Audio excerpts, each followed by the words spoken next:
তিনি সঙ্গে সঙ্গে আমাকে টেলিফোন করেন। গোয়েন্দারাবু, আমি জিজ্ঞাসা করি কেন আপনাকে গ্রেফতার করছে?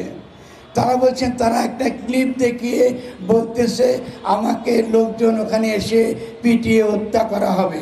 আমি গোয়েন্দাদের সঙ্গে সঙ্গে বলেছি আপনি তাকে রক্ষা করছেন, এটা খুবই ভালো, আমরা আপনাদের প্রতি কৃতজ্ঞ।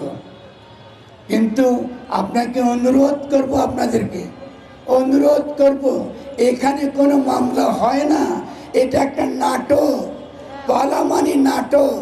কবিয়ালরা নাটক করে জনগণকে বুঝাবার জন্য, বিভিন্নভাবে তারা নাটক করে। ধর্মতত্ত্বের মধ্যে যে দর্শনের কথা থাকে, যে গভীর মর্মবাণী থাকে, সেই কথাটাকে কোরআনের মধ্যে হাদিসের মধ্যে যেভাবে থাকে সাধারণ মানুষের কাছে সহজভাবে বোঝানোর জন্য তারা নাটক করে কথাগুলো হাজির করে।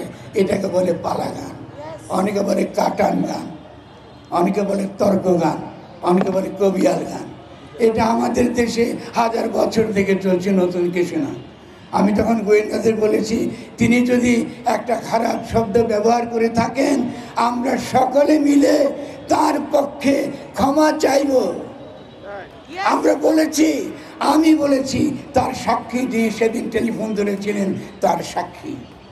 এরপরে আমার সঙ্গে আইজিপি সাহেবের সঙ্গে কথা হয়েছে, আমি তার সঙ্গে কথা বলেছি।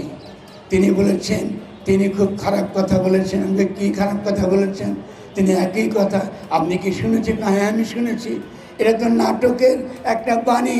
যদি আপনাদের কথা ধরতে হয় তাহলে নজরুল ইসলামকে কবর থেকে তুলে আবার ফাঁসি দিতে হবে। আপনারা এগুলো করে বেড়াচ্ছেন, এইভাবে আপনার রাষ্ট্র রক্ষা করবেন?